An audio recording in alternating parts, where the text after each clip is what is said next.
On December 12, 1979, NATO placed two promises on the same page. The alliance would prepare to put new American nuclear missiles in Europe. At the same time, it would offer the Soviet Union a chance to remove the threat through talks. The plan looked balanced in the communique. Inside Europe, it felt like a fuse had been lit. The choice was called the double-track decision. The danger had been building for years. Soviet SS-20 missiles could strike targets across Europe from bases inside the Soviet Union. They were mobile, hard to track, and built to carry several warheads. Western leaders feared that these missiles could split Europe from the United States. If Moscow could threaten Europe without directly threatening America, would Washington still risk a nuclear war for its allies? That question drove the paper trail. NATO leaders did not see the issue as only a contest between weapons.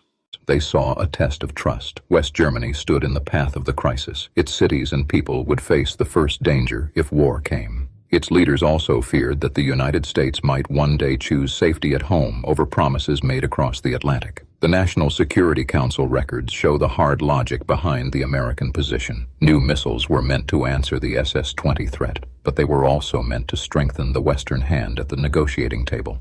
The weapons were a bargaining tool. Their presence could pressure Moscow to accept limits. Yet that tool carried a price. Europe might reject the very plan meant to protect it. At the NATO meeting, the alliance chose both tracks because either track alone seemed dangerous. Deployment without talks could look like a march toward war. Talks without deployment could look like surrender. The communique joined them. NATO would prepare Pershing II missiles and ground-launched cruise missiles while seeking an agreement that could remove intermediate-range nuclear weapons from both sides. The decision moved from private rooms into public life. In many European towns, families heard that missiles might soon be placed near homes, farms, schools, and roads. The weapons were described in official papers as a shield. To many citizens, they were a target painted onto their land.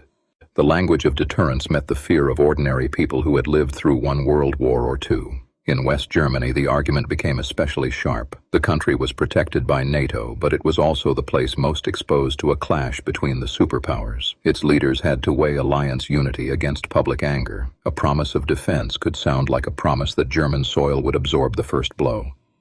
The record reveals a problem that military plans often hide. A missile does not remain inside a briefing. It changes elections, friendships, church meetings, and family talks. It asks people to trust leaders they cannot see and weapons they cannot control. The double-track decision turned a distant contest between Washington and Moscow into a local fight over what safety meant. The first track required years of work. New weapons had to be designed, built, moved, guarded, and placed. Each step created a new point of conflict.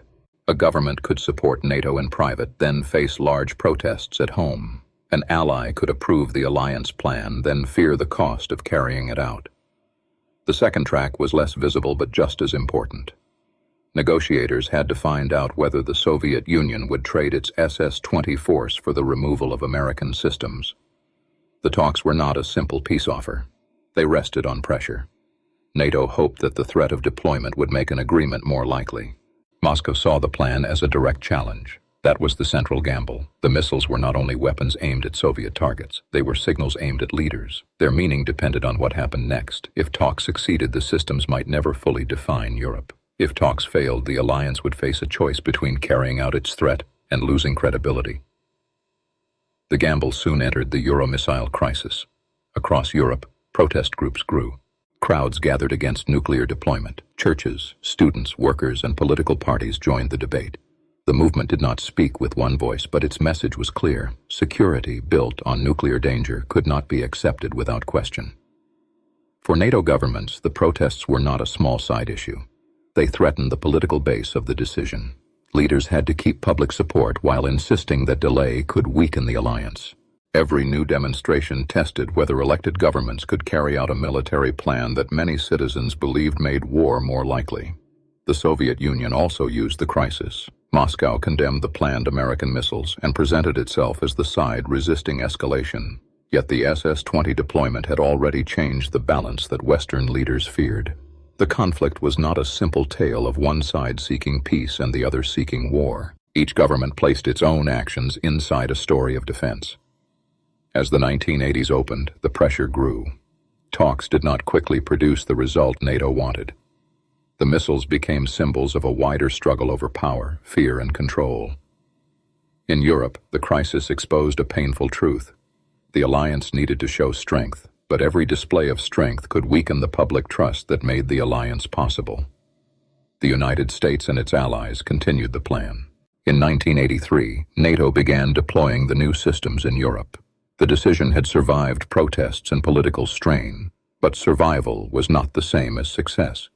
The deployments showed that the alliance could act. They also showed that its unity had limits, and that the people living under the nuclear shadow would not remain silent. The old promise of talks now gained new force. With weapons on the ground, the bargaining position had changed. The Soviet Union faced a stronger Western response, while NATO faced the danger of a lasting missile race. The same decision that raised the military pressure also made arms control more urgent. The two tracks were no longer separate paths. Each pushed the other forward. The breakthrough came in the form of the Intermediate Range Nuclear Forces Treaty, signed in 1987. The INF Treaty removed an entire class of land-based nuclear missiles from the United States and the Soviet Union. It did not erase every danger in Europe, but it proved that the weapons introduced as leverage could later become part of an agreement to remove them. That outcome changed how the 1979 decision was judged. It had not been a clean victory. The plan had divided allies, filled streets with protest, and placed European governments under severe pressure. Yet it had also linked military strength to negotiation in a way that produced a path to elimination. The bargain worked only because both sides endured risks they had hoped to avoid. For families in Europe, the result was less abstract. A missile removed from a base was one less object that could draw a first strike. A treaty line on paper became a change in the danger around them. Still, the memory of the crisis remained. People had learned that a decision made in a NATO room could reach into kitchens, schools, elections, and graves not yet dug. The unsealed record leaves no simple hero. NATO feared weakness. The United States sought leverage. West Germany feared abandonment and destruction. The Soviet Union defended its missile force while condemning the Western response. Citizens feared that leaders had made nuclear war part of a political calculation. Each side acted from a mixture of power, fear, and survival. That is how the December 12, 1979 Communique reshaped Europe. It did not merely approve missiles. It changed the link between alliance credibility and arms control. It turned public protest into a force that governments had to measure. And it showed that the most dangerous weapons could serve as bargaining pieces, even while threatening to destroy the table on which the bargain was made. The final lesson sits inside the decision's double meaning. Europe was made more tense before it became more secure. The path to the INF Treaty ran through fear, division, and pressure. The record does not offer comfort. It shows something harder. Peace was not won by removing risk from statecraft. It was won when leaders, allies, and citizens forced that risk into the open and made its cost impossible to ignore.